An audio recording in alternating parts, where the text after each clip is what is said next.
모택동 사상과 중국혁명 제3장 중국혁명 전쟁의 전략 문제 5. 전략적 방어. 오늘도 변증법에 대한 말씀을 드리겠습니다. 변증법은 아주 적당한 비유가 하나 있는데 재판이랑 비유할 수 있습니다. 변증법은 즉 정반합을 변증법이라고 하고 또는 정분합이라고 하기도 합니다. 정은 뭐 검찰을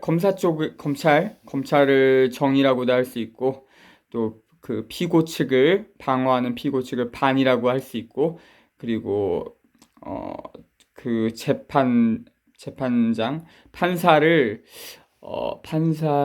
합이라고도 할 수 있습니다.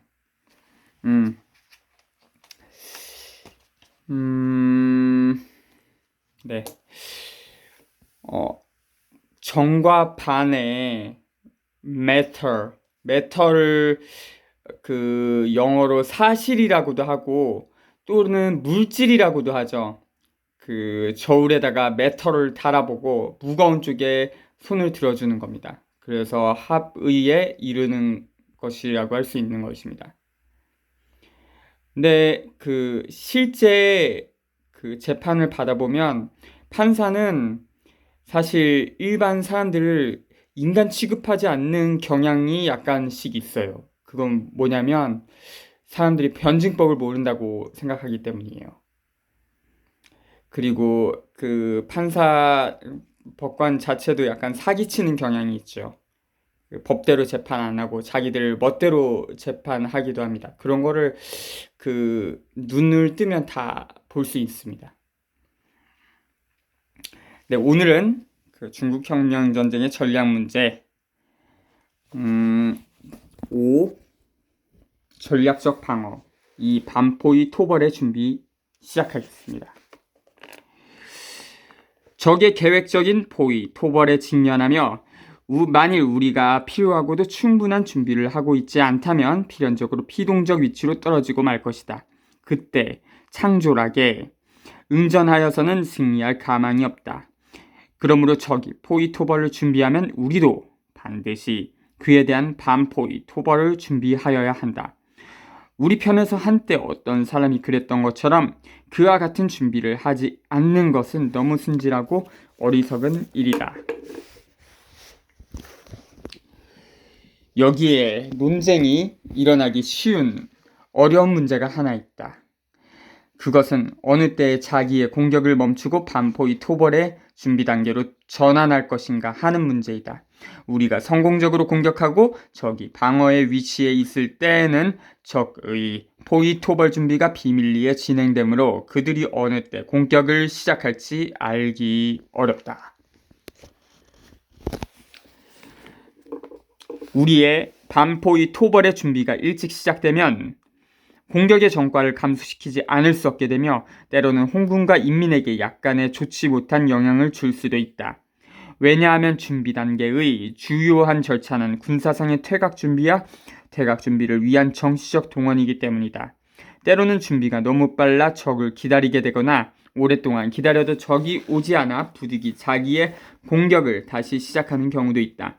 때로는 우리가 다시 공격을 시작하자 때마침 적의 공격 개시와 마주쳐 곤란한 처지에 빠지게 되는 일도 있다. 그러므로 준비 개시 시점의 선정은 중요한 문제가 된다. 이와 같은 시점을 결정하기 위하여서는 비하 쌍방의 정황 및 양자 간의 관계에 착안하여야 한다. 적의 정황을 알기 위하여서는 적측의 정치, 군사, 재정 및 사회 여론 등 각 방면의 자료를 수집하여야 한다. 이러한 자료를 분석할 경우 적의 과거의 실패 정도를 과장하지 말고 적의 전체 역량을 충분히 평가하여야 한다. 그러나 적의 내부 모습, 재정난, 과거의 실패의 영향 등도 계산하지 않으면 안 된다. 자기 측에 대하여서는 과거의 승리의 정도를 과장하여도 안 되지만 과거의 승리가 가져다 준 영향력을 충분히 계산하지 않아서도 안 된다. 있는 그대로 봐야죠. 그러나 준비 개시 시기의 문제에 있어서는 일반적으로 보아 늦은 것보다는 이른 것이 낫다. 그것은 후자로 하여 입은 손실이 전자보다 적으며 후자는 준비가 되어 유비무한 근본적으로 불패의 지위에 서게 되는 이점이 있기 때문이다. 준비 단계에서의 주요한 문제는 홍군의 태각 준비, 정치적 운동, 신병 모집, 재정 및 식량 준비, 정치적 이색 분자의 처단 등이다. 소위 홍군의 태각 준비라는 것은 홍군을 태각에 불리한 방향으로 나가지 않도록 하며 너무 멀리 공격하지 않도록 하며 너무 피로해지지 않도록 하는 것을 말하는 것이다. 이는 적의 대규모적 공격 전야에 주력 홍군이 취하여야 할 필요한 조치이다.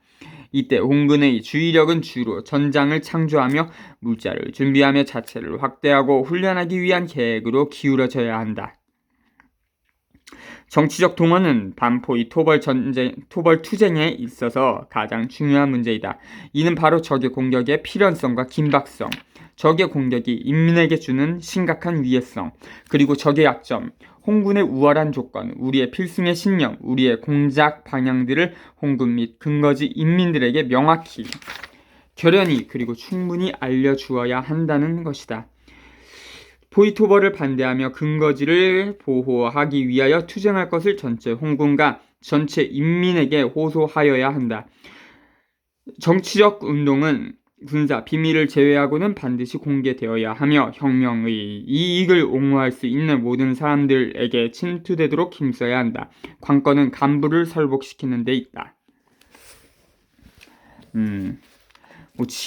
지휘자가 그 일장 연설을 하겠죠. 형제들 하고 신병 모집은 두 가지 면을 고려하여야 한다.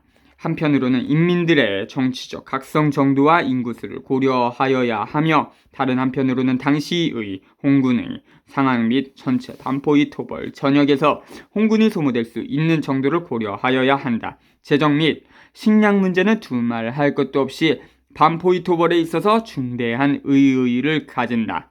포이토벌 시일의 연장 가능성을 고려하여야 한다. 전반적인 반포의 토벌 투쟁에 있어서 홍군을 위주로 하고 다음 혁명 근거지 인민들이 필요로 하는 철저한 도의 물자 수요를 계산하여야 한다.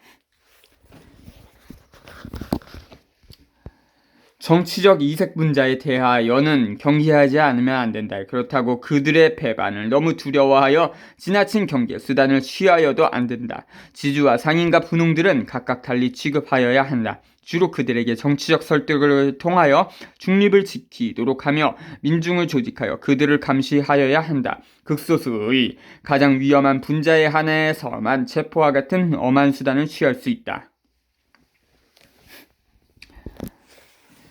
반포의 토벌 투쟁의 승리의 정도는 준비 단계에서의 임무 완수의 정도와 밀접히 연계되어 있다. 적을 경시하여 준비를 늦추거나 적의 공격에 겁을 먹고 당황하는 것은 모두 절대적으로 반대하여야 할 좋지 못한 경향들이다. 우리가 필요로 하는 것은 열정적이면서도 침착한 태도이며 긴장하면서도 질서 있는 공작이다. 자주